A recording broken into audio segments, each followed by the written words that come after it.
நம்முடைய இரத்தம் இரண்டொரு விதமான வகுப்பை சார்ந்தது. O positive, O negative, AB, A positive, B positive, இப்படிலாம் என்னென்னமோ சொல்லுவாங்க. அந்த ஒவ்வொரு இரத்தத்துக்கும் உரிய விசேஷமானதே, தனித்தன்மை வாய்ந்ததே.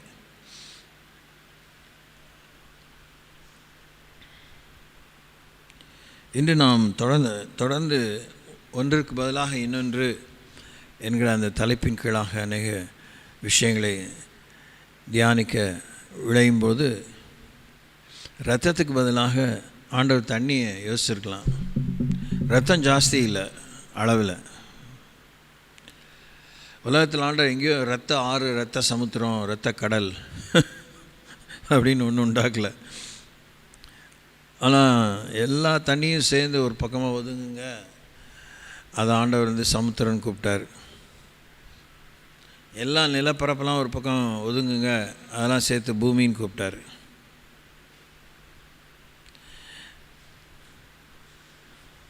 இது வேடிக்கையாக தெரிஞ்சாலும் இன்றைக்கும் பக்தி வினயத்தோடு, நடுக்கத்தோடு, அச்சத்தோடு இந்த வார்த்தைக்கு போதிக்கிற நானும் நீங்களும் நியாய தீர்ப்பு நாளிலே கணக்கு கொடுக்க வேண்டும். இதெல்லாம் அச்சுறுத்தல் அல்ல.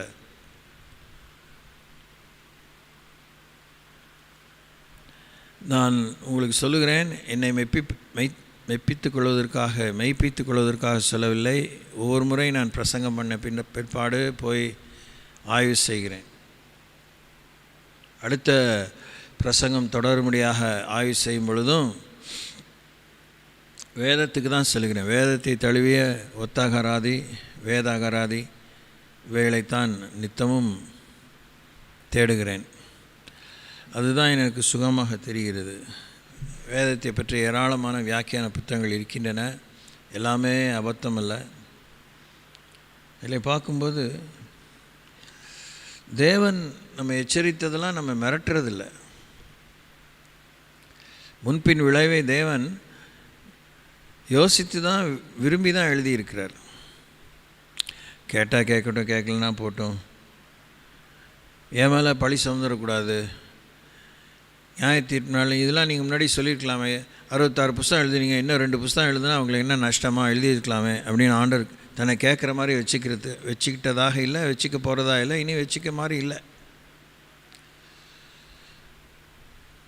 இந்த மாதிரி ரொம்ப இப்போ கொஞ்சம் நேரத்துக்கு முன்னாடி கூட ஜெபம் சொன்னேன், பழக்க தோஷங்கள், habitual, becoming more habit oriented. மஞ்சள் துணி போட்டு கழுத்த இருக்கிற ஒரு துரோகம் அது.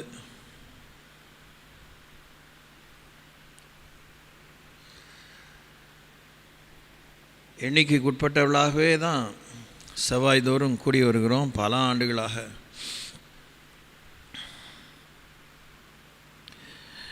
குறிப்பாக நீங்கள் ஏமாந்துடக்கூடாது, ஏமாற்றிக்கக்கூடாது, மற்றவங்களை ஏமாற்றக்கூடாது, போதிக்கிற நானும் ஏமாந்துடக்கூடாது, ஏமாற்றிக்கூடாது,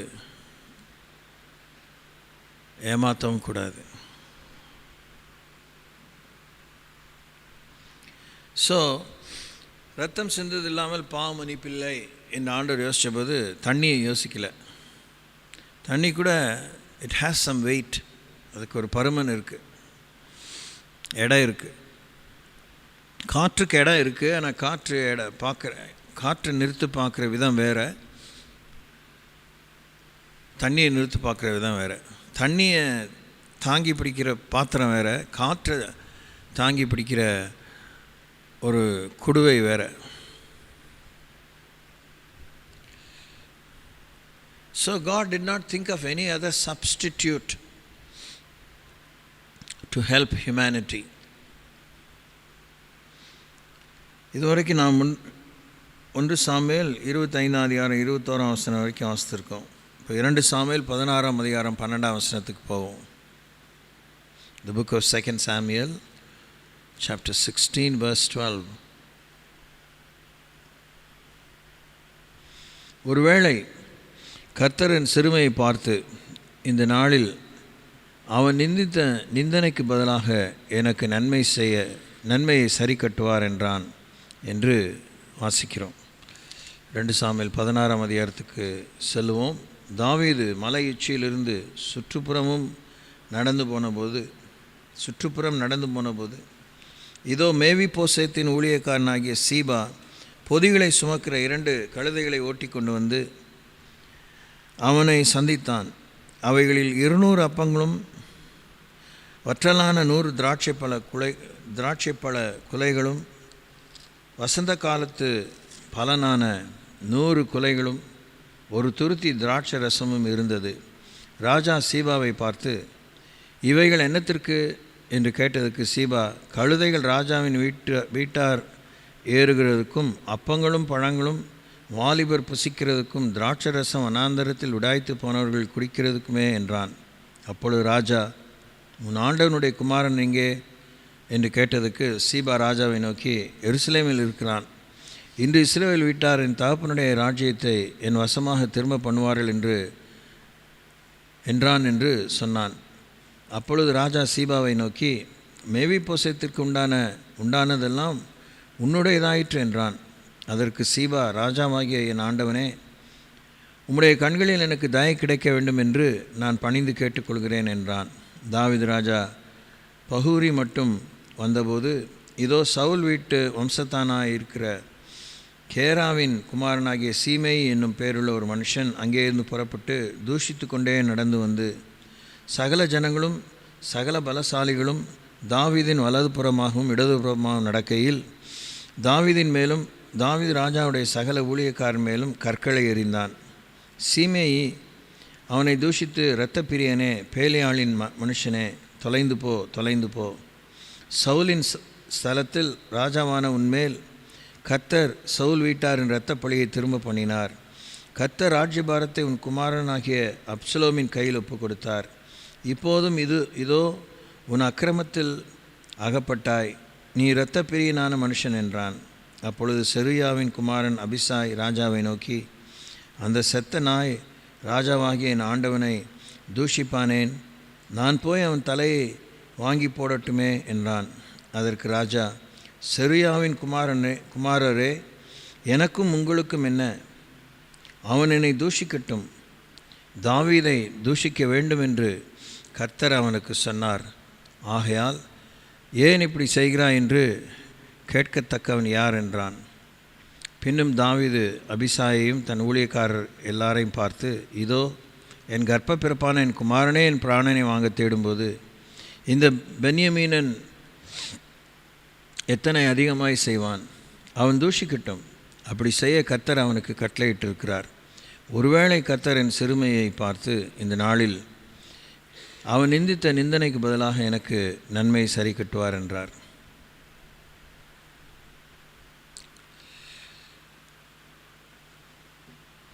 கர்த்தருடைய வேதத்தை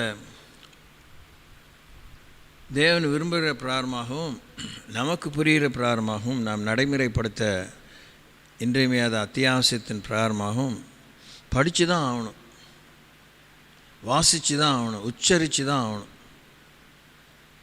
வேதத்தினுடைய சத்தம் காதில், இந்த புறக்காதில் விழணும், அகக்காதில் விழணும்.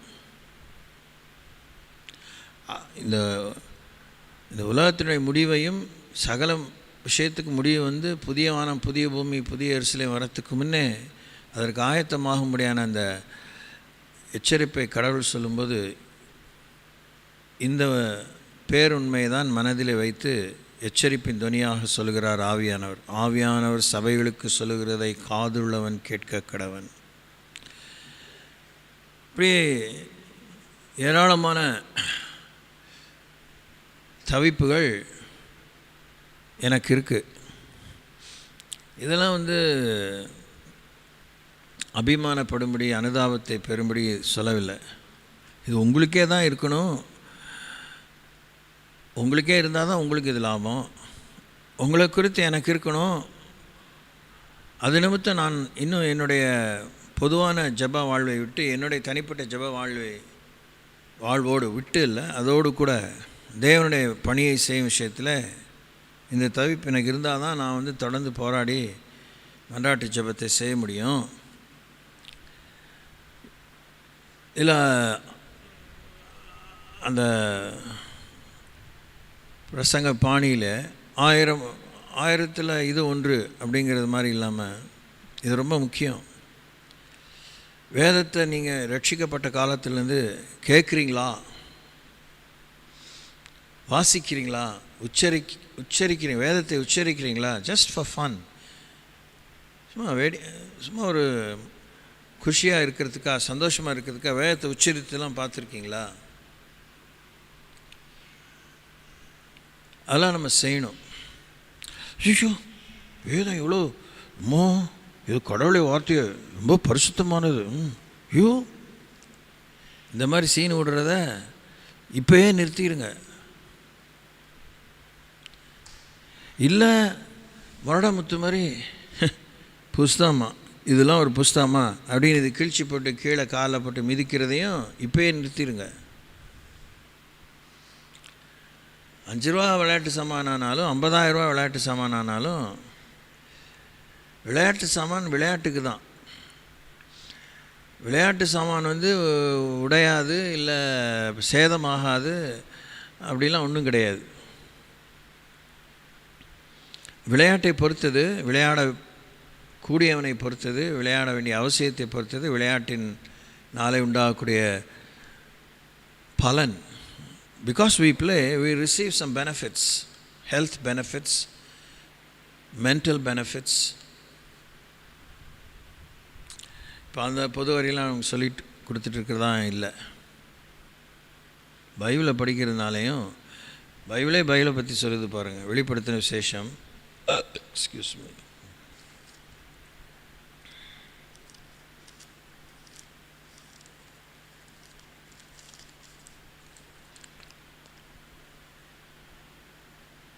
ரெண்டாம் வசனத்தில், 1ஆம் அதிகாரம் 2ஆம் வசனம், அது இல்லை 3ஆம் வசனம். இந்த தீர்க்கதரிசன வசனங்களை வாசிக்கிறவனும் கேட்கிறவர்களும் இதில் எழுதியிருக்கிறவைகளை கை கொள்கிறவர்களும் பாக்கியவான்கள். இந்த வேத வசனத்தை, தீர்க்கதரிசன வசனங்களை வாசிக்கிறவனும் கேட்கிறவர்களும் இதில் எழுதியிருக்கிறவைகளை கை கொள்கிறவர்களும் பாக்கியவான்கள். காலம் சயமாக இருக்கிறதுன்னு பார்க்குறோம்.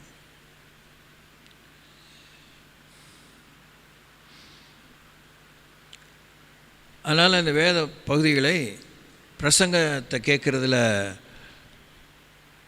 நீங்கள் கவனம் செலுத்துறது ஏகப்பட்ட நன்றி. ஆனால் பிரசங்கத்தை கேட்குறத மாத்திரம் திருப்தி அடைஞ்சிடாதீங்க, புஸ்தகத்தை வாசிக்கிறது மாத்திரம் திருப்தி அடைஞ்சிடாதீங்க. எதுக்கு பதிலாக ஒன்று செஞ்சுட்டு கணக்கு காமிக்க யோசிக்காதீங்க. இந்த வேதத்தையே வாசிட்டாலும்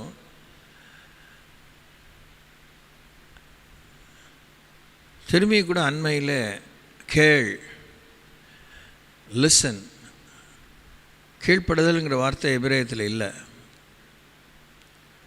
ஒருவன் கீழ்ப்படியணுன்னா ஒரு விஷயத்தை ஆண்டவர் கேட்க பண்ணுகிறார், அவனுக்கு அதை தொனிக்க பண்ணுகிறார், அதை அவன் கவனிக்க பண்ணுகிறார்.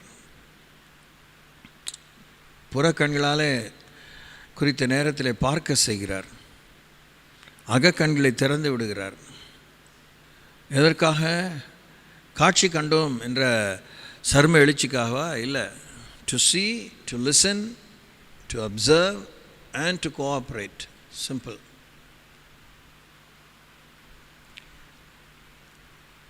ஏன் இது நம்ம இன்றைக்கி இப்படி பார்க்குறோம் அப்படின்னா, தாவீது அப்படியே இருக்கிற மாதிரி யோசிக்கணும். அவன் முதல்ல இடையன், கடையன், பிற்பாடு அரசனானான். அரசனாகி ஒரு சில காலத்துக்கு பின்னே அவன் மகன் அவனுக்கு விரோதமாக எழும்புகிறான்.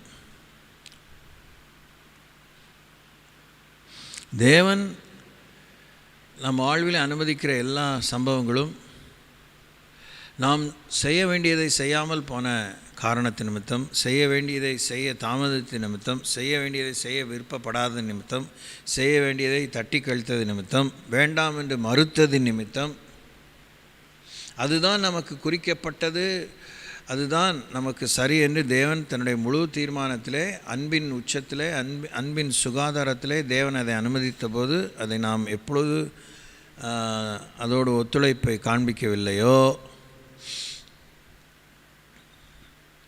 அது செய்தால்தான் நாம் அவரோடு கூட நெருங்கி பழக முடியும், நடக்க முடியும், இறுதியாக அவர் நமக்கு தீர்மானித்த நிலையை அடைய முடியும் என்று தேவன் தீர்மானித்து விட்டாரோ, அதை நாம் என்ன ஒரு சாக்கு போக்கு சொல்லி என்ன ஒரு காரணத்தை காண்பித்து சட்ட ரீதியாகவோ இல்லை பொது அறிவு ரீதியிலேயோ அதை நம்ம அப்படியே மதில் மேலுக்கு போனே போல் இந்த பக்கமாக அந்த பக்கமாக இப்படியே உட்காந்து காலத்தை வீணாக்கிட்டே இருந்தோன்னா நிந்தை அவமானம் நம்ம வாழ்வில் வரும். ஞாயிற்றுக்கிழமை கூட ஆம்ஸ்ட்ராங் அந்த 71ஆம் சங்கீதத்திலேருந்து சொன்னார், வெட்கப்பட்டு போகாதபடி செய்யும். கடவுள் நம்ம மூஞ்சியில் காரி துப்பி நம்ம வெட்கப்படுத்துறதில்ல. இந்த மாதிரி ஒழுங்கினமாக இருந்தாலே நம்ம சம்பாதிக்கிற வெட்கத்தை we invited, come please come by my way. என் வழியாக வந்துட்டு போப்பா, நீ எப்போ எங்கெல்லாம் ஊரில் எவனையோ போய் வெக்கப்படுத்த போகிறேன், நான் இங்கே கிறுக்க மாதிரி லூஸ் மாதிரி உட்காந்துக்க, வா வா வா. கேட்க சங்கடமாக இருக்குல்ல, but we have been doing it. நம்ம நினைக்கிற வெக்கமானம் சூடு சொரணை அதெல்லாம் சட்ட துணிமணி இல்லாமல் அம்மனமாக இருக்கிறது மாதிரி தான் வெக்கம்னு நினைக்கிறேன். Not at all. அது ஒரு இன்னொரு extremity. That's one of the many kind of ignominy that we go through. நிந்தை, அவமானம், சிறுமை, அது ரொம்ப டேமேஜிங் ஒரு வெப்பன், அது ஒரு ஆயுதம். கடவுளோட சரியாக நடந்தவன் சரியாக நடக்கலைன்னா அவன் வெளிப்பாடுக்கெலாம் காத்திருக்க வேண்டாம். கண்டிப்பாக நாளைக்கு 10 நாள் கழிச்சு வழியில் அந்த நிந்த அவமான சிறுமை வரும். அதை தெரிஞ்சவங்களும் நமக்கு அறிமுகமானவர்கள் மூலமாக அது வரும், நமக்கு அறிமுகமாகாதவர்கள் மூலமாக வரும். சில நேரத்தில் எப்படி எரிச்சல் வரும்னா, இப்போ அந்த செத்த நாய் இவன் தாவீதை நிந்தித்துட்டதாக பெருசாக பீத்தலாக சொல்லிட்டு போகிறான் சீமை. அவன் செருயாவின் குமாரன் அபிசா என்ன சொல்கிறான், அந்த செத்த நாயின்னு அவனை நாயே அப்படின்னு கூப்பிட்றான். அவனுக்கு அதில் சொரணை இல்லை.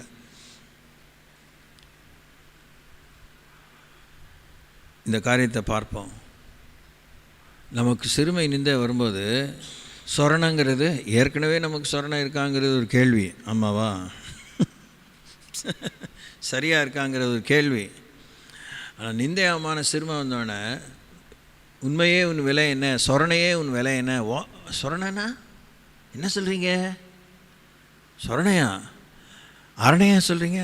அரணை இல்லைப்பா, சொரணை. கருணையா சொல்கிறீங்க? கருணை இல்லைப்பா, சொரணை. உணர்வு. நிந்திக்கப்படும் போது தான் சுரீன்னு இருக்கும். ப்ராபப்ளி இது முன்ன பின்ன தெரியலன்னா ரொம்ப சுரீர் இருக்கும். நம்முடைய ஐடென்டிட்டியே, நம்முடைய அறிமுகமே, நம்முடைய மரியாதையே, அந்த சுயம் என்கிற அந்த ஈகோவே அவ்வளோ பயங்கரமாக பாதிக்கப்பட்டிருக்கும். அதுவும் பாதிப்புமே கூட it will be quite brief. Even if is going to continue for some time. அந்த ஃபஸ்ட் இன்ஸ்டன்ஸ் தான். பிச்சை எடுக்க போகும்போது செத்து தான், ஏதோ ஒரு அளவில் சுயத்துக்கு செத்து தான் பிச்சை எடுக்க முடியும். சாவு தான். ஆனால் அதை வீராப்பாக பெருமையாக பல்ல கடிச்சிட்டு நெஞ்சை புடைச்சிட்டு கொடுத்தா கொடுங்க அப்படிங்கிற மாதிரி ஒரு தடவை வாங்கிட்டோன்னா அவ்வளோதான். முந்தானி நனைஞ்சிருச்சு, முழுசாக நனைஞ்சா என்ன அப்படின்னு தமிழில் சொல்லுவாங்க பார்த்தீங்களா, அது மாதிரி தான். இதுதான் நாமே யானை தன் தலையில் மண்ணவாரி போட்டுக்கிட்ட மாதிரியே விஷயம். இது சபையெல்லாம் எடுத்து வச்சு பேச தேவையே கிடையாது. ஒரு பர்சனல் லைஃப்லேயே ஏற்படுறதுக்கு வாய்ப்பு இருக்குது. எப்படி நாம் பாவத்தில் தொடர்றோம்? அது பொய் தான். யார் தான் பொய் சொல்லலை அப்படின்னு நினைக்கிறோம். எப்படி நம்ம பாவத்தில் தொடர்றோம், ஒழுங்கினத்தில் தொடர்றோம்?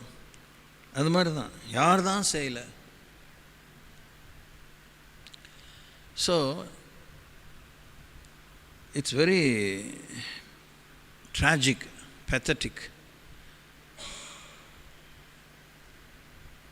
நீங்கள் உன்னிப்பாக கவனிச்சிருப்பீங்கன்னா, இதுக்காக போய் உட்காந்து ஏதோ பிச்சைக்காரனை பார்க்கணும் இல்லை, பிச்சைக்காரனை போய் நீங்கள் அதாவது செகண்ட் லுக்குங்கிறாங்க பார்த்தீங்களா, முதல் லுக்கு. ஏன் என்ன அப்படி பார்க்குறீங்க அப்படின்லாம் கேட்குறவங்களாம் இருக்கிறாங்க. ஐயோ, ரொம்ப ஜாக்கிரதையாக இருக்கணும்.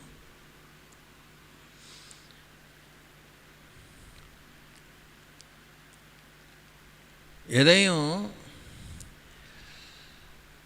பொறுப்பற்று கவனமற்று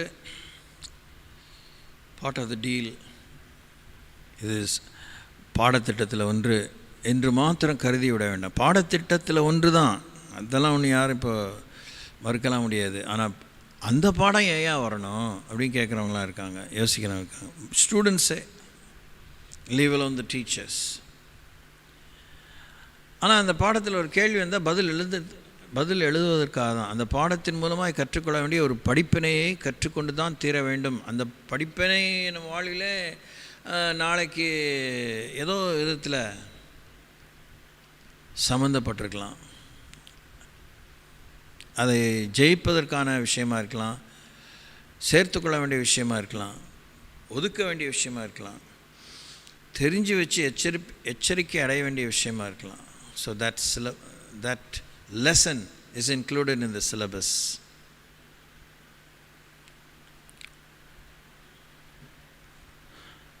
தாவீது அவருடைய ஒரு அவுட்ஸ்டாண்டிங் விக்டோரியஸ் கேரக்டர் என்னன்னா, எவ்வளோ துரிதமாக, மின்னல் வேகமாக, அதை விட அதிகமாகவோ, உடனுக்குடன், சரியான வார்த்தையாக இருக்குது, மிக இல்லாமல் உடனுக்குடன் தற்பரிசோதனை செஞ்சுட்டே இருப்பார். ஏன் அது எனக்கு நடந்தது, ஏன் நடக்கலை, ஏன் அது எனக்கு இல்லை, ஏன் எனக்கு இன்னும் இந்த தாமதம். அவருக்கு ஒன்றுமே தெரியாமல் சின்ன குழந்தை மாதிரி அந்த தப்பு செஞ்சுருக்க மாட்டார். அவருடைய வாழ்க்கையை பற்றியும் அவரோடு சம்மந்தப்பட்ட நண்பர்களை பற்றியும், அரசாங்கத்தில் அரண்மனையில் சம்மந்தப்பட்ட பற்றியும், அவருடைய பேலஸ் சொந்த அரண்மனையில் வீட்டில் சம்மந்தப்பட்டவர்களோடும் எதிரிகளோடும் யுத்த களத்தில் ஆலயத்தில் மக்களை விசாரிக்க விஷயத்தில், அன்றைய காலத்தில் தான் அவனுக்கு இஷ்டம் போல் கல்யாணம் பண்ணிக்கிட்டாங்க இல்லையா. குறைஞ்சபட்சம் 2-3 மனைவிகளாக இருந்திருப்பாங்க. So they are answerable to all of their wives and all the children they bore with those ladies. அதை பற்றி அவங்களுக்கு கவனம் செலுத்த தான் வேணும். பன்னிக்குட்டி, கழுதைக்குட்டி, நாய்க்குட்டி மாதிரி பெற்று போட்டுட்டு அப்படி செஞ்சுருக்க முடியாது. ஏன்னா அப்படிலாம் இந்த சரித்திரத்தில் இல்லை. சிலர், இப்போ அப்சலோம் மாதிரி ஒரு சிலர் மிக முக்கியமான பங்கு வகித்தார்கள். அப்சலோம் மாத்திரம்தான் தாவீதுக்கு குமாரனா? கிடையாது. There have been many other sons, but this one fellow rose against the daddy. அதுக்கு தாவீது வித்திட்டான், மறைமுகமாக பகிரங்கமாக. நான் மிகவும் தயங்கி தான் சொல்லிகிட்டு இருக்கேன். ஏன்னா இது முடி வெட்டுறேன், கடையில் முடி வெட்டினா எல்லாமே முடிதான், வெட்டி போட்ட முடிதான். அதில் ஒன்றும் புதுசாக அற்புதமாக எதையும் தேடிட முடியாது. ஆனால் தெரியாது, ஐ ஜஸ்ட் டோன்ட் நோ. சராசரியான அளவுக்கு அதிகமாகவே ஒன்றுமே தேராது, முடி தான் தேரும். ஆனால் ஜீசஸ் காணாமல் போன காசு, காணாமல் போன மகன், காணாமல் போன ஆடு அப்படிங்கிறாரு. காணாமல் போன காசை தேடுறதுக்கு விளக்கை கொளுத்தி வீட்டை பெருக்கி அதை தேடணும் அப்படிங்கிற மாதிரி சொல்லப்பட்டிருக்கிறதை பார்க்கிறோம்.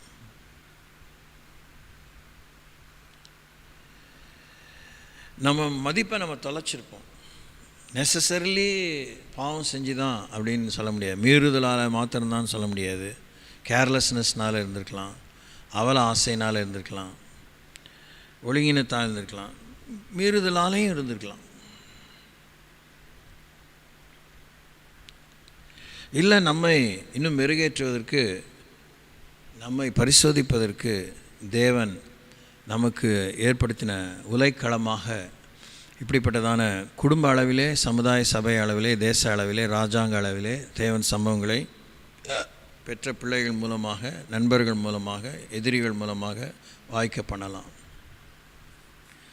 இன்னொன்று, வாழ்வின் நியதி முற்பகல் செய்யின் பிற்பகல் விளையும். நமக்கு செஞ்சதே மறந்துருப்போம்.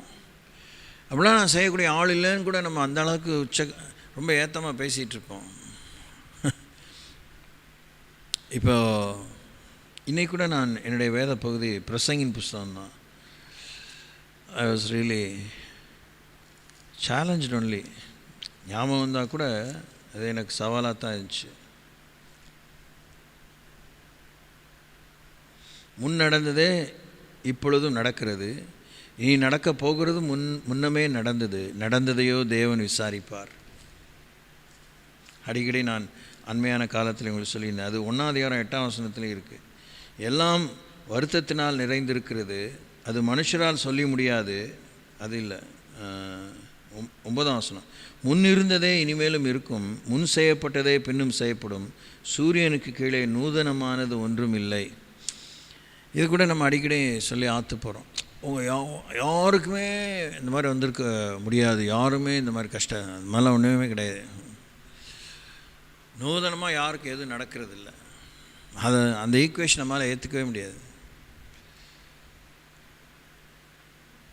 யோபின் புத்தகத்தில் அப்படி சில அவுட்ஸ்டாண்டிங் ஸ்டேட்மெண்ட்ஸ் இருக்குது. நோய்களுக்கு அடுத்த வாக்கியங்கள் இருக்குது, பொருளாதாரத்துக்கு அடுத்த வாக்கியங்கள் இருக்குது. நம்ம இன்னும் காண நமக்கு கண்கள் இல்லை என்கிற உண்மையை தேவன் அங்கே சொல்கிறத பார்க்குறோம். ஒரு 4 சாப்டர்ஸில் பலார் கன்னத்தில் அரைஞ்ச மாதிரி யோபை நிற்க வச்சு கேள்வி கேட்குறாரு. அந்த ஆள் வாயடைச்சி போயிடுறான். வாயை மூடிக்கிறேன், ஐயோ முட்டாப்பைய வாயை திறந்து வாங்கி கட்டிக்கிறேன், மன்னிங்க அப்படின்னு அவனை தான். அப்பையும் அதை விடாமல் ஆண்டவர் அடுத்த 2 அதிகாரமாக 1.5 அதிகாரத்தில் பேசிட்டு தான் 42 அதிகாரத்தை விஷயத்தை முடிக்கிறார். This has to teach us. ஒருவேளை கர்த்தர் என் சிறுமையை பார்த்து இந்த நாளில் அவன் நிந்தித்த நிந்தனைக்கு பதிலாக எனக்கு நன்மை சரி கட்டுவார் என்றான். அப்படியே தாவீதும் அவன் மனுஷரும் வழியே நடந்து போனார்கள். சீமேயும் மலையின் பக்கத்தில் அவனுக்கு எதிராக நடந்து தூஷித்து அவனுக்கு எதிராக கற்களை எறிந்து மண்ணை தூற்றி கொண்டே வந்தான். ராஜாவும் அவனோடு இருந்த சகல ஜனங்களும் விடாய்த்தவர்களாய் தங்குமிடத்தில் சேர்ந்து இளைப்பாறினார்கள். அப்சலமும் இஸ்ரவேல் மனுஷராகிய சகல ஜனங்களும் அவனோடு கூட அகித்தோப்பேலும் எருசலேமுக்கு வந்தார்கள். அடுத்த இந்த பாயிண்ட்டை நீங்கள் கவனிக்கணும். ஏன்னா இதனுடைய திருப்பத்தை நம்ம காணணுங்கிறது நமக்கு இருக்கணும். அதான் சொரணை. தட்டி விட்டுட்டு போயிட்டே இருப்பேன் அப்படின்னு சில பேர் பீத்தலை சொல்லுவாங்க தெரியுமா. வார்த்தைக்கு நிறைய சொல்லலாம், வாய்ஜாலத்துக்கு 1000 சொல்லலாம்.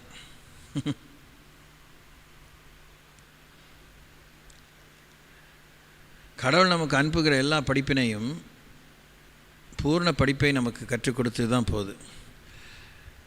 பள்ளிகளிலே அட்டை கிளாஸ்லேருந்து இந்த பிஹெச்டி வரைக்கும் போர்ஷன்ஸை இப்போ அண்மையான காலத்தில் ஃபார் த பாஸ்ட் 50 years, ஆமாம் 40-50 years ரொம்ப யாரும் உண்மையாக உத்தமமாக இந்த டீச்சிங் ஜாப் செய்கிறதில்ல. செக்குலர் வேர்ல்டில் எல்லாம் பார்த்துக்கங்க, பாய்ஸ் கேர்ள்ஸ் அப்படின்னு சொல்லிட்டு ரெஃபரன்ஸ் கொடுத்துட்றேன், லைப்ரரியில் போய் பார்த்துக்கோங்க. லிங்க் இப்போ டிஜிட்டலைஸ்ட் டேஸில் லிங்க் அனுப்பிடுறேன், நீங்கள் நெட்டில் டவுன்லோட் பண்ணி பார்த்துக்கோங்க அப்படின்னு சொல்லிடுறாங்க. அழட்டிக்காமல் 1000 காரணம் இருக்கலாம். இதுங்களே படிச்சிருக்காதுங்க, பிடிக்காமல் இருந்திருக்கும், மேனாமினிக்கிங்களாக இருக்கும், மெனக்கடுறதில் இஷ்டப்படுறதாமல் இருக்கும். ஃபைனலி ஸ்டூடெண்ட்ஸ் தான் தே ஃபேஸ் த மியூசிக். ஆனால் தேவன் நமக்கு ஒரு பாடத்தை நடத்தும்போது he thoroughly conducts the lesson. அந்த பாடத்தினுடைய துவக்கத்திலிருந்து முடிவு மட்டும் அந்த பாடத்தின் எல்லா விஸ்தீரத்தையும் ஆண்டவர் நமக்கு எடுத்துரைக்கிறார். அந்த பாடத்தின் மையத்துக்கு கொண்டு போகிறார், அந்த பாடத்தின் முக்கியத்துவத்தை காண்பிக்கிறார். நீங்கள் இதெல்லாம் இப்படிலாம் கவனிச்சிருக்கீங்களா எனக்கு தெரியல. ஏன் இந்த பாடத்தெலாம் இந்த பாடத்திட்டத்தில் வச்சுருக்காங்க அப்படின்னு கேட்குற பிள்ளைங்களாம் இருக்காங்க. அந்த அளவுக்கு ஷார்ப்பாக இருக்க பிள்ளைங்க இருக்கிறாங்க. சில நேரத்தில் அந்த அட்டை கிளாஸ்லேருந்து 12ஆம் கிளாஸ் வரைக்கும் வரும்போது, இல்லை காலேஜ் முடிக்கிற வரைக்கும் அட்லீஸ்ட் சில லெசன்ஸ் ரெப்பரேட்டிவாக வரும், திருப்பியும் வரும். அதான் அப்போ அந்த 6ஆம் கிளாஸ்லேயே படித்தது இப்போ திருப்பி இது கொண்டு வரோம். 6ஆம் கிளாஸ் நீ படித்ததான் இல்லைன்னா மறுக்க முடியலையே. ஆனால் 6ஆம் கிளாஸில் எவ்வளோ கற்றுக்க முடியுமோ 6 விஷயம் நீ கற்றுக்கிட்ட. இப்போ நீ 60 விஷயம் கற்றுக்க போகிற அதே பாடத்தை பற்றி. Praise the Lord. ஸோ நமக்கு அந்த அறவேக்காடுங்கிற மாதிரி கற்றுக்குட்டி மாதிரி தான் பல விஷயத்தை கற்றுக்கிட்டு, எனக்கு தெரியுமே, அதெல்லாம் நான் பார்க்காதது, நான் கேட்காதது, நான் செய்யாததை, நான் போகாத வராத அப்படிங்கிற மாதிரி ஒரு ஓவர் கான்ஃபிடென்ட் பிஹேவியர். ராஜா அந்த உயர் ஸ்தலத்துக்கு, அதாவது கம்பேரிட்டிவ்லி ஒப்பிட்டு பார்க்கும்போது தான் எல்லாருக்கும் தேவன் கண்களில் அவங்கவுங்களுடைய வேலையும், வேலைக்கான பொறுப்பு, வேலைக்கான அந்தஸ்து. ஆமாம்.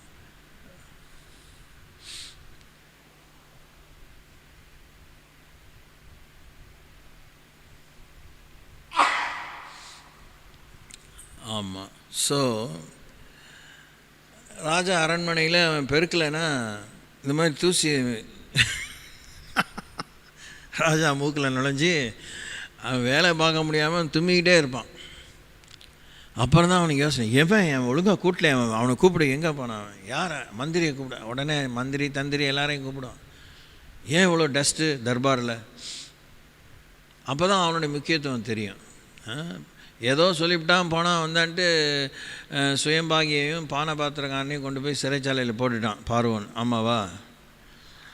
ஆனால் ஒரு நாள் வந்துச்சு, அவனுக்கு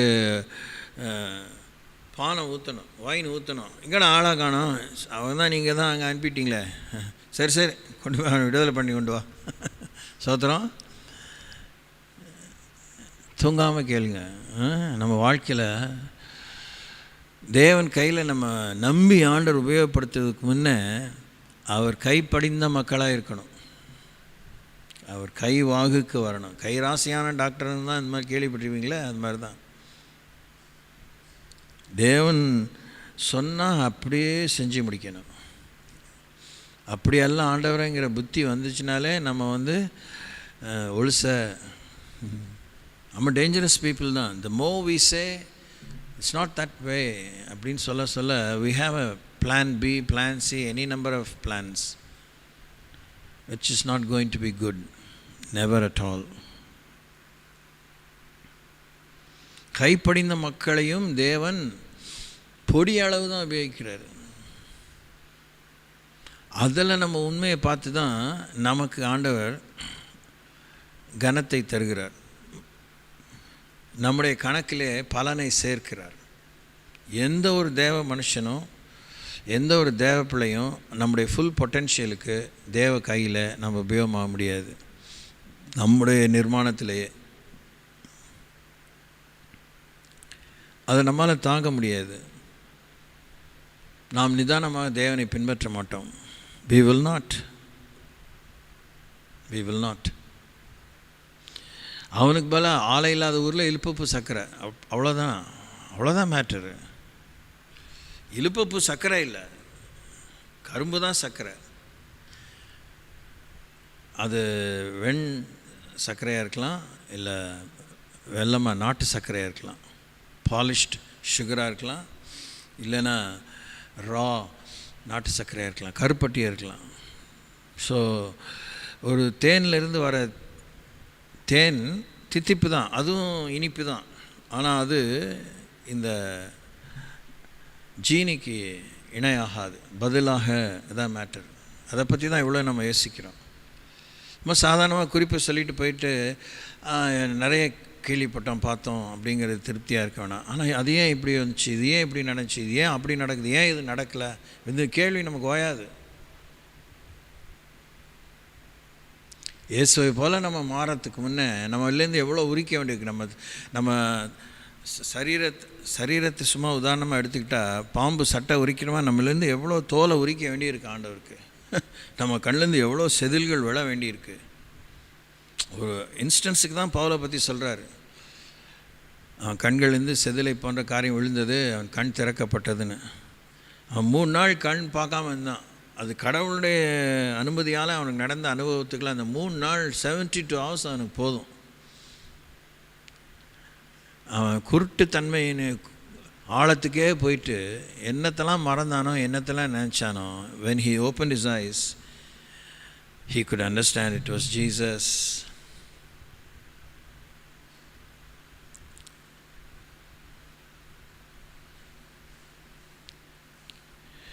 எனக்கு கண் ஆப்ரேஷன் நடந்தபோது திஸ் இஸ் மை எக்ஸ்பீரியன்ஸ். அதனால் இது நான் பீத்திக்க இஷ்டப்படல. Scary only. அப்போது அந்த இது மூடிடுறாங்க.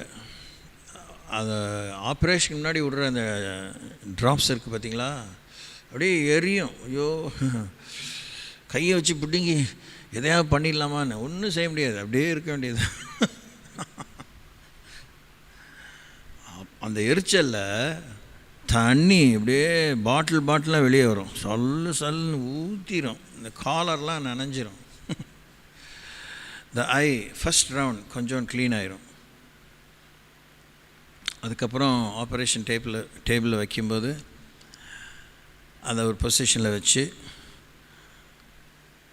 அசையக்கூடாதுன்னு சொல்லிடுவாங்க. அசையக்கூடாது, அசைஞ்சால் சிக்கல் தான் கண்டிப்பாக. அப்படியே இந்த வெளியை பெருசாக்கி அது என்ன பண்ணுவாங்க நம்ம பார்க்க முடியாதுல்ல. அப்புறம் தைரியமாக தண்ணியை விட்டு கழுவுவாங்க, லிட்ரலாக. அந்த நேரத்தில் இந்த ஐ ப்ரெஷர், கண் அழுத்தம் ஜாஸ்தி ஆகிடக்கூடாது. எனக்கு அத்தனை முறை அழுத்தம் ஜாஸ்தி ஆச்சு. டாக்டர் பயந்துட்டாங்க. அனஸ்தீசிஸ்ட்டை கூப்பிடுங்க, அவருக்கு அவர் எக்ஸ்ட்ரா இன்ஜெக்ஷன்ஸ் போட்டு பிபியை கண்ட்ரோல் பண்ணி. ஆனால் என்னை டெஸ்ட் பண்ணும்போதெல்லாம் பர்ஃபெக்டாக இருக்கும் என்னுடைய பிபி. என்ன சார் மாத்திரை சாப்பிட்டு வந்தீங்களா இல்லையான்னு. மாத்திரையும் கொடுத்தாங்க, இன்ஜெக்ஷனும் பிபி இன்ஜெக்ஷன் போட்டாங்க. அதுக்கப்புறம் ஆப்ரேஷன் முடிஞ்சோடனே கண்ணை க்ளோஸ் பண்ணிடுவாங்க. அந்த நாள் மாத்திரம் சாயந்தரம் ராத்திரி வரைக்கும் ஒன்றும் பண்ண முடியாது, அப்படியே அமைதியாக இருக்கணும். அடுத்த நாள் தான் நம்ம கண்ணை திறந்து பார்க்கலாம்.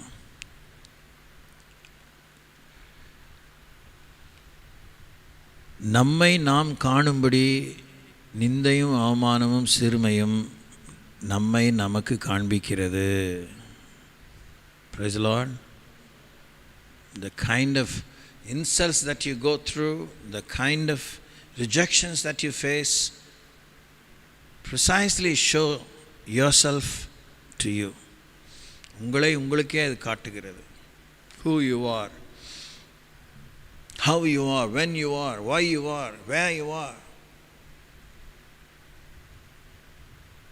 how you respond. நம்முடைய மறு உத்தரவு காலம் முழுவதும் கிறிஸ்தவ வாழ்க்கையில் நாம் கண்டிப்பாக ஜஸ்ட் பாஸாக ஆகித்தான் ஆகணும். ஃபெயில் ஆகிறதுக்கே வாய்ப்பில்லை. ஃபெயில் ஆனது தான்.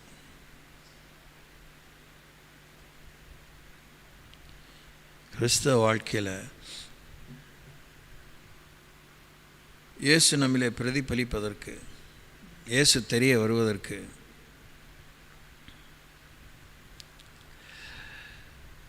தேவன் நம்மை இந்த கடினமான பாதையிலே கொண்டு செல்வார். ராஜாவாக்கின பிற்பாடும் கொண்டு செல்வார். Shimei after all who is he? Abishai சொன்னால் அவன் செத்த நாய் தான். சொன்னாலும் அவன் சிலிப்பிக்கிறதுலாம் ஒன்றும் பிரயோஜனம் இல்லை. அவன் who is he? Just a citizen. அரண்மனையில் வேலைக்காரன், என்ன வேலை இருந்தோம் தெரியாது. ஆனால் இப்போ அவனுக்கே இந்த உஸ்துக்குச்சு தாவீதை தூஷிக்கிற அளவுக்கு. சவுல் செத்தானா இங்கே தாவீது கூடாரத்தில் அவனுக்கு அக்கினி பரிசோதனை நடக்கும்போது அவனுக்கு நக்கல் வந்துருச்சு. எப்படி சவுல் இடத்த பிடிக்கிறதுக்கு, ராஜா வரத்துக்கு நீ என்னெல்லாம் சதி பண்ண, என்னெல்லாம் திட்டம் பண்ண, அவன் ஒரு மனோராஜ்யத்தில் இருக்கான்.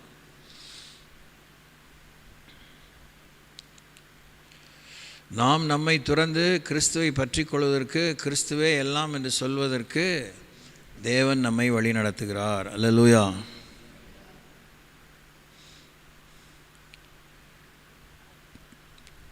நிந்தை, அவமான, சிறுமை வரும்போது இப்போ இன்னுமே நம்ம அந்த ஜெனரிக் டேர்மில் தான் பார்க்குறோம். பர்டிகுலராக என்னென்ன விதமான விஷயங்களாம் நிந்தையாக, அவமானமாக, சிறுமையாக, நஷ்டமாக, துக்கமாக, வேதனையாக வருங்கிறதெல்லாம் பார்த்தோன்னா அது அவங்களுக்கு தான். அதனால் அதை இழுத்து வச்சு அவங்களுடைய நிந்தை அவங்களுக்கு கிடையாது, இவங்களுடைய நிந்தை அவங்களுக்கு கிடையாது, என்னுடைய நிந்தை அவங்களுக்கு கிடையாது. நீ கேட்கவே முடியாது. வரவே உங்களால் அந்த அந்த அந்த அந்த ஷூங்கிறோம்ல, அந்த செருப்பில் போட கடிச்சிடும். உள்ள காலை விட்டவுடனே வேகமாக உதறி தள்ளிடுவீங்க. That shoes will not fit you.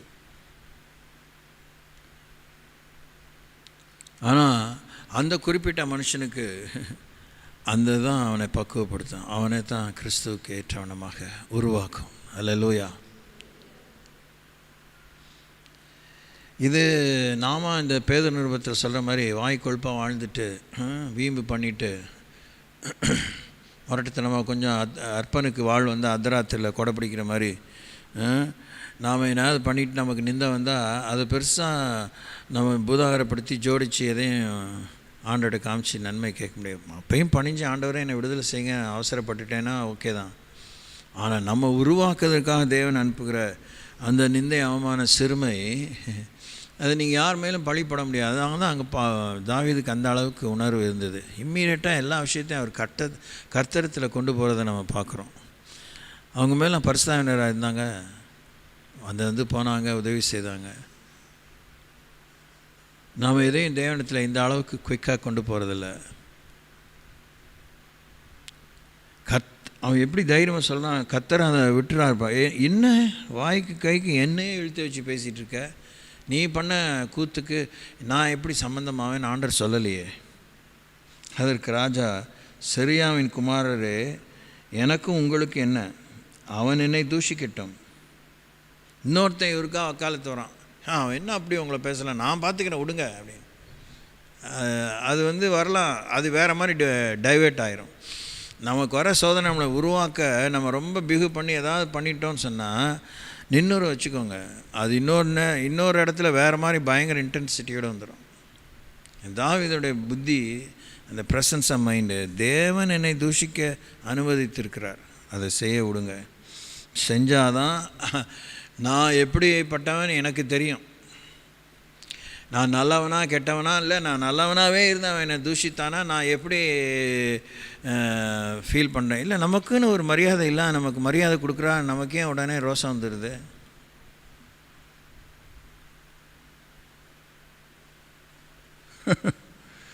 O Lord, அவர் சொல்கிறார், அதிகமாய் செய்வான், அவன் தூஷிக்கட்டும். அப்படி செய்ய கர்த்தர் அவனுக்கு கட்டளையிட்டிருக்கிறார். The Lord has commanded him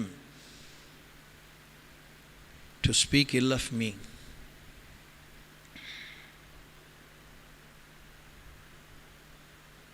எத்தனை பேர் சோதனை, பைபிளில் சிம்பிளாக தான் எழுதிருக்கு, சோதனை சகிக்கிற மனுஷன் பாக்கியவான், அவன் உத்தமன் என்று விளங்கின பின்பு அப்படின்னு சொல்லப்பட்டிருக்கு.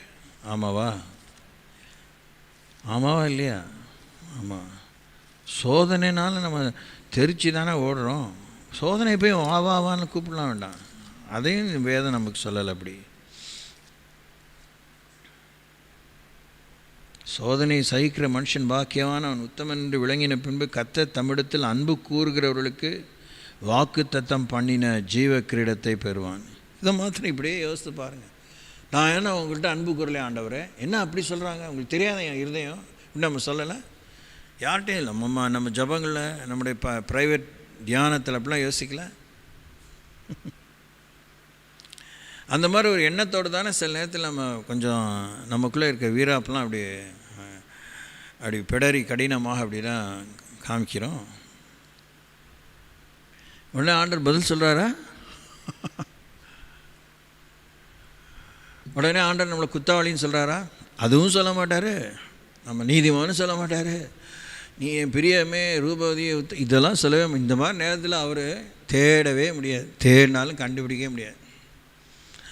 அது நம்மளை சரி பண்ணி அந்த மழை நின்ன உடனே வந்து பார்ப்பார், என்ன டேமேஜ் புரிகிற மாதிரி தான் சொல்ல, என்ன டேமேஜ் ஆகிருக்கு, என்ன செய்யலாம், இவன் மொத்தத்துக்குமே காலியாக ஆள் காலியாக இருக்கிறானா, இவனை திருப்பி எடுத்து போய்க்கலாமா.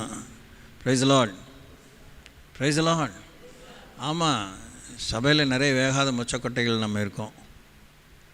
எதுவுமே உங்களுக்கு பிடிக்கல, அப்படியே இந்த சபையின் நிலைமை கடவுள் தான் தெரியும், ஆனால் செய்வார். செம போராட்டம் தான் எனக்கு.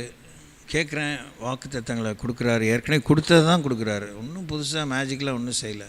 வெயிட், நான் உருவாக்கி நான் செய்ய வேண்டியதை செய்வேன், அவ்வளோதான். நான் கோடு காமிப்பேன், செய்வார்.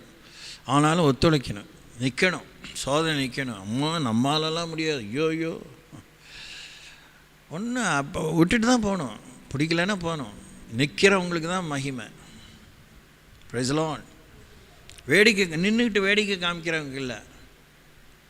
கவனிங்க, இந்த விஷயத்தை நான் இன்றைக்கி சொல்லிடுறேன், நாளைக்கு இன்னொரு முறை ஞாபகம் வருமானு தெரியாது. சீமை இப்போ தப்பிச்சிட்டான். சாலமன் காலத்தில் தாவீது இதெல்லாம் சொல்லிட்டு போகிறாரு, இந்த மாதிரி பயலெலாம் இருந்தானுங்க, பார்த்துக்க, கடவுளை வேலை கரெக்டாக நடக்கிறதுக்கு, ஓ மூலமாக சொன்னது நடக்கிறதுக்கு நீ பேந்த முழிக்காத, ஒன்றுமே தெரியாத பித்துக்குள்ளியாக இருக்காத அப்படின்னு நியாய விசாரணை அவன் கையில் ஒப்பு கொடுத்துட்டு போயிட்டார். தூங்காமல் கேட்கணும்.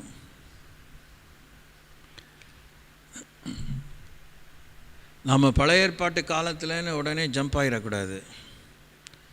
தேவ சித்தத்துக்கும் தேவ திட்டத்துக்கும் தேவனுடைய ஆளுமைக்கும் ராஜாங்கத்துக்கும் தேவனுடைய நாமத்தின் பரிசுத்தத்தின் மகத்துவத்துக்கும் கேர்லெஸ்ஸாக வாழ்ந்ததும் பேசினதும் லூட்டி பண்ணதும் இப்போது கணக்குக்கு வராமல் இருக்கலாம். It will come back. அறிக்கை செய்து விட்டு விடப்படாத பாவம் எல்லாம் திரும்பி விசாரணைக்கு வரும். அறிக்கை செய்து விட்டு விடாத பாவங்கள் எல்லாம் திரும்பி விசாரணைக்கு வரும். தன் பாவங்களை மறைக்கிறவன் வாழ்வடைய மாட்டான், அவைகளை அறிக்கை செய்து விட்டு விடுகிறவனோ இரக்கம் பெறுவான். உங்களுக்கே தெரியும், யார் தான் மாம்சமான யாரும் உங்களுக்கு முன்னாடி நீதிமான் அல்ல, நான் ஏமாத்துறேன் அப்படிலாம் சொன்னாலும் அதெல்லாம் கொழுப்பான பேச்சு, பல்ல உடைச்சிருவார். செத்த நாயை, நீ செஞ்ச பாவத்தை ஒத்துக்க, நீ இன்னொருத்தனை இழுத்து வச்சு பேசாத அப்படின்னு சொல்லிடுவார். சோத்ரம். Be careful sisters, brothers.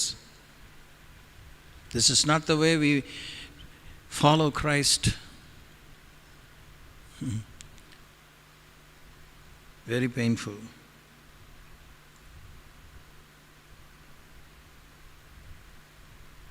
இதில் இன்றைக்கி நம்ம என்ன ஒரு கஷ்டமான காலத்தில் இருக்கிறோன்னா, நாகரிகம் பெருத்துருச்சு. பார்த்துக்கோங்க, அறிவு பெருத்த காலத்துக்கு இணையாக நாகரிகம் பெருத்துச்சு. ஸோ இதெல்லாம் அந்த ரா டீலுங்கிறாங்களே, அந்த இன்னும் நாகரிகம் ஒன்றுமே இல்லாமல் இல்லை. இன்றைக்கி இருக்கிற நாகரிகம் போல் அன்றைக்கி இல்லை. அது ஒரு வேறு மாதிரி கெடுபடியான காலம். இன்றைக்கி எல்லாம் கொச்சைப்படுத்தப்படுகிற காலம். வரும் ஆனால் வராது,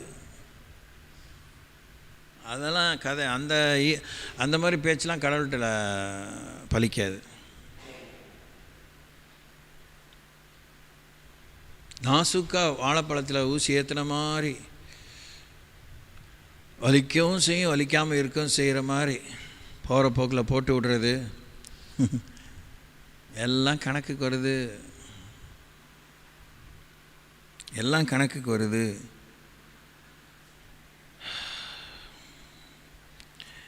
என்னை ஓயாமல் சரி பண்ணுற அநேக வசனங்கள் இத்தனை ஆண்டு காலத்தில் வேதத்தை வாசி நான் கண்டுபிடிக்கிற ஒன்று.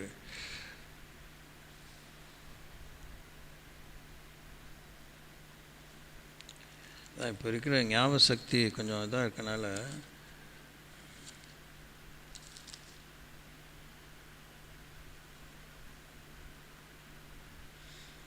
பாளையத்துக்கு புறம்பே நமக்காக நிந்தனை சுமந்து பாடுபட்டார்னு பேதுருவில் தான் இருக்குன்னு நினைக்கிறேன், if I am not wrong. சரி, ஞாபகம் வரும்போது அதை சொல்கிறேன் உங்களுக்கு.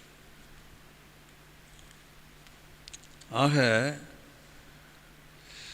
இயேசு கிறிஸ்து கடந்து போகாத, நிறைவேற்றாத, நமக்காக முன் ருசி பார்க்காத எதையும் நாம் இந்த பூமியில் பார்த்து தாங்க சொல்கிறதே அப்பாண்ட பொய், அக்கிரமமான பொய். அவர்லாம் இந்த மாதிரி கஷ்டப்பட்டிருப்பாரா அப்படின்னு ஏதாவது நீங்கள் ஆதங்கப்பட்டீங்கன்னா தப்பெண்ணம் கொள்கிறீர்கள். அவரை போல அவர் பட்ட எந்த ஒரு கஷ்டத்தையும் நாம் படலைன்னு யோசித்தாலும் கூட உடனே அவருக்கு நம்ம ஐஸ் வச்சு பேசுகிறா நினச்சிட வேணாம். அப்படி அந்த அளவுக்கு நினைக்கிறோம்ல, வாயை மூடிட்டு இருக்க வேண்டியதுதான். இதை தாங்க, பலன் தாங்க அப்படின்னு கேட்க வேண்டியதுதான். பிரைஸ் லார்ட், ஹல்லேலூயா.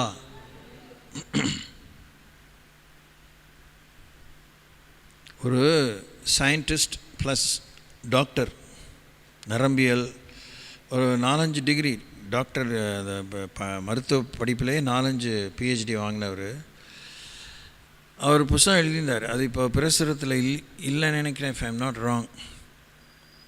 அவர் ஒவ்வொரு நாடி நரம்பு, ஒவ்வொரு திசுக்கள் எப்படி இயேசு கிறிஸ்து வேதனைப்பட்டு நமக்காக காயப்பட்டு, காயங்கள் ஆறிப்போய் அது தழும்பாகி அந்த தழும்பின் ஆதாரத்தில் நமக்கு சுகத்தை பெற்று கொடுத்தார்னு அவர் எழுதுகிறார். நன் ஆஃப் தீஸ் டிசீசஸ், அந்த புஸ்தகத்துக்கு பேர் நன் ஆஃப் தீஸ் டிசீசஸ், இந்த நோய்கள் ஒன்று உங்களுக்கு வர. அந்த யாத்திராமம் 15:25, 25:15 அதில் வாசிக்கிறோம். எகிப்தியன் மேல் வர பண்ணினேன், எந்த வாதைகள் மேல் வர பண்ணேன், நானே உன் பரிகாரியான கர்த்தர். அதுதான். ஸோ அவர் எழுதுகிறார், அவருக்கு என்ன தெரியும் இந்த நரம்பு வலி, அவருக்கு என்ன தெரியும் இந்த இரத்தக்கட்டு, அவருக்கு என்ன தெரியும் இந்த வீக்கம், அவருக்கு என்ன தெரியும் இந்த சுளுக்கு. தலையிலேருந்து கால் வரைக்கும் அவரை புழிஞ்சு தான் எடுத்துட்டான் பிசாசு. என்ன மாதிரி அவனுக்கு ஒரு விஷயம் தெரிஞ்சிச்சோ இல்லையோ, கடைசி துளி நீரும் ரத்தம் இருந்தாலே பிரச்சனை அப்படின்ட்டு எல்லாமே முடிஞ்சு செத்து போனோன்னா ஒருத்தன் வந்து ஈட்டியால் விழாவை குத்துறான், அந்த ரத்தம் நீரும் வெளியே வந்துச்சு. So Jesus was totally emptied, totally dehydrated, not even a drop of blood. இந்த அளவுக்கு தேவன் அனுமதிக்கிறார் தன்னுடைய விஷயங்களை பற்றி புரிந்து கொள்வதற்கு. ஆனாலும் மனுக்குலமான நமக்கு சூடு சொரணை இல்லை. என்னத்தை பண்ணிட்டார், என்னத்தை தான் நாம தான் அவருக்கு பண்ணிட்டோம், ரெண்டுமே இல்லை. சாங்கியமான வாழ்க்கையை தான் நம்ம ரொம்ப விரும்புகிறோம். முன்ன 10 ரூபா கொடுத்தேன், இப்போ 20 ரூபா கொடுக்குறேன். 10 ரூபா 20 ரூபாய்க்கு ஏசு அலைகிறவர் இல்லை. சோத்திரம். ஆமாம்.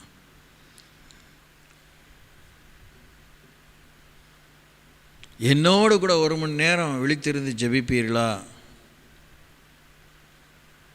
நெருக்கத்தின் நேரத்தில் தான் தேவன் யார்கிட்டையும் அந்த 3 வருஷம் உதவி தேடலை, அந்த ஒரு கெத்சமேனில் உதவி தேடுறார். கூட்டிகிட்டு போயிட்டு சொல்கிறார், இங்கே காத்துருங்க, ஆனால் தூங்காமல் விழித்திருந்து ஜெபம் பண்ணுங்க. அங்கே தூங்கினோடனே ஃபஸ்ட் ரவுண்டு வந்து தான் சொல்கிறாரு, சோதனைக்கு உட்படாத இப்படி விழித்திருந்து ஜெபிங்க, 1 மணி நேரமாவது விழித்திருக்கக்கூடாதா அப்படின்னு கேட்குறாரு. அவருக்கு தெரியாமல் இல்லை, விழித்திருக்க முடியாது. நம்ம விழித்திருந்தாலும் என்ன செய்ய போகிறோம், என்ன செஞ்சுருக்க முடியும்னு நினைக்கிறேன். So humility has to run all through a life. மனத்தாழ்மை என்பது வாழ்நாட்காலம் முழுவதும் நம் வாழ்விலே பாய்ந்தோட வேண்டும். வற்றாத நதியை போல, வற்றாத ஒரு ஓடையை போல போயிட்டே இருக்கணும். ஓகே, மீதி காரியங்களை பின்ன யோசிப்போம். Thank you Lord, thank you.